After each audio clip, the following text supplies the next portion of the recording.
There's two kinds of people in this world. The first are people that have been screwed by Nemesis runes. The second are people that haven't experienced it firsthand yet. If anything says Nemesis build, it is the Fire Cassand. Well, this is one of multiple units that say Nemesis build, but this has been very, very popular, especially last season, has really gained a lot of traction because she does when she takes lethal damage, she will put the Endure on just like Theomar's, and then she also does a vampire buff just like the Dark Vampire Lord. So she can, on Nemesis, prevent herself from taking lethal damage, cut in, and then do big ignore defense right here with skill 2. With Nemesis rune, she doesn't do a crazy amount of damage like she would on Rage, but she is more effective like this than she would be on Rage and just not cutting in and not doing anything. So, yeah, this got popular. I don't remember when, was it last season or the season before that this got popular? But a lot of people started using it over and over and over again since it's been so effective. People will just copy what the most effective builds is for anything. So this is the Nemesis unit. If you're using this unit, if you have this unit, consider doing this with Nemesis. Same thing with something like Oberon or other ignore defense units. So we see Chandra and Kinky for the first two picks. A few units that could potentially be on Nemesis, especially with the Lydia now. A few units that could potentially be on Nemesis. We're definitely going to see Fire Cassandra on Nemesis. Lydia may or may not be on Nemesis. And Sonya could be, but usually she's going to take turn 1 anyway, so it doesn't really matter. And we see increased attack bar. The Carlos is not on Nemesis, just part of his passive. That gives him the increased attack bar. But the Fire Cassandra is, of course, on Nemesis. So Carlos is going to keep doing Carlos things. Kinky can solo this, though. So between Kinky and Lydia, and it looks like he's going to.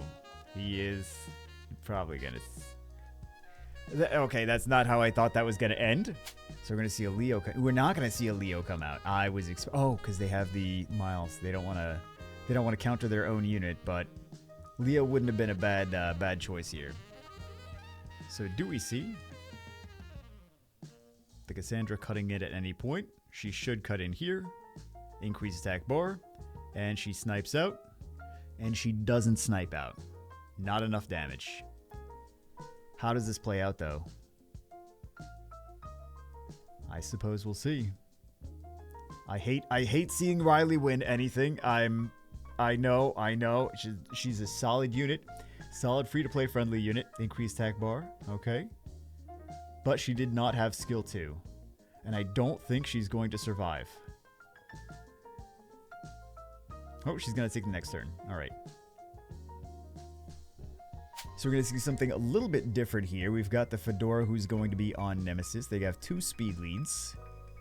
They don't really have a whole lot of swift units on the left-hand side, though. And there's no speed lead on the right-hand side. Kind of, So the Legmarin is on swift. So you're going to see the Nemesis proc right there. Goes into decline. And prevents everything from dying. And also the immunity, so Savannah can't come in and do defense breaks. That's not how I thought that was going to play out. I think it's C1 though, right?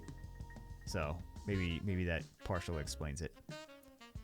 Doesn't get the stunts on anything. Okay, so your Legmarin works the same as mine does. But you see Nemesis Fedora, how this works. It's nothing new. It's been around for a bit now. But a lot of people still don't know about it. Well, a lot of people don't really experience Nemesis Fedora if you don't play a whole lot of RTA. If you play a whole lot of RTA, you've seen this before, I'm sure. But yeah, this as well as the Veladrul, very similar. Chloe, very similar in what they can do. Cut in and cleanse, immunity, prevent things from hey, welcome back. Prevent things from dying. So yeah, I think that's should be game. There we go. Not too much the Chow can do now. So you know they're cleaving on the right-hand side. You just don't know what units they're going to be using to cleave with. So there's multiple units that are going to prevent death and going to potentially cut in. There's a lot of counters on this left-hand side, so they were absolutely ready for them. They did not want to proc the light sniper. They procced a lot of other stuff, though, in the meantime. And decline. Yeah, they were absolutely ready.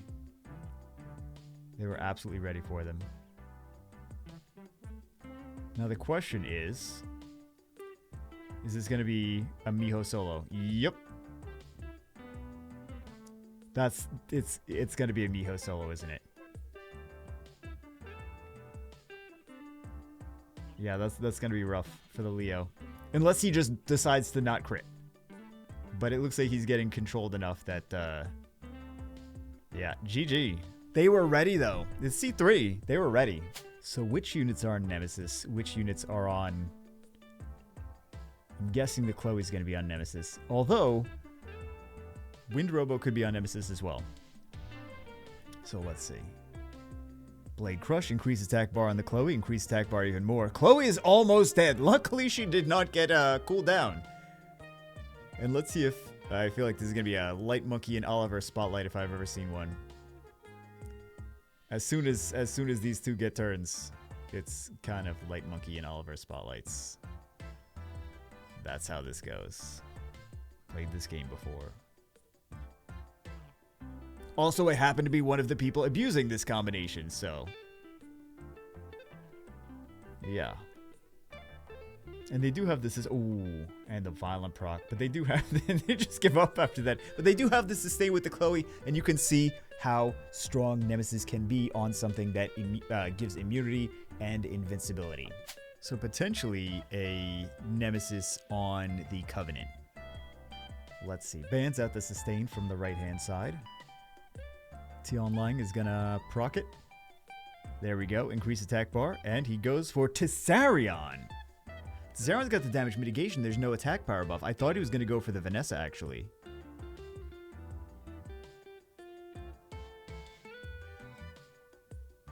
Alright, yeah, I definitely thought...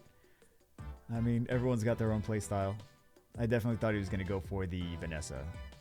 Double Surfer. 3 LD5s on the left-hand side. I count Rakuni as an LD5. Don't tell me I'm wrong, because I know... we all know that thing is an LD5. In spirit, he's spiritually an LD5. So, let's see. Charge Vitality. Does this proc the Oberon Nemesis? It just decreases his attack gauge. So we're off to a good start. Alright, Past Life Spell. He doesn't get it. Sad. Serious Matter. Procs Oberon's Nemesis. And that was enough to kill. So let's see. He's got the skill 2 yet again. This could still be nasty though. Depends how many times Rakuni... oh, Rakuni doesn't proc. I was expecting the Rakuni proc. So, one player is just not proccing. Because they could have won this with the procs. That's not going to do enough. He doesn't strip everything. He's not a Triton. He's not a Tiana. GG. So we get to see yet another, this time with Oberon, which is ignore defense. Very popular with Nemesis. So anyway, that's it for this one. Hope you guys enjoyed it. I hope you guys got something, some food for thought for next time you're doing some RTA drafts and you're like, I can't outspeed and my opponent keeps picking these gosh darn robos and more into me. What can I use? So you have some options. You have either the ignore defense. You also have immunity, cleanse, invincibility, endure. So hope you guys enjoyed it. That's it for this one. See you as always in the next one.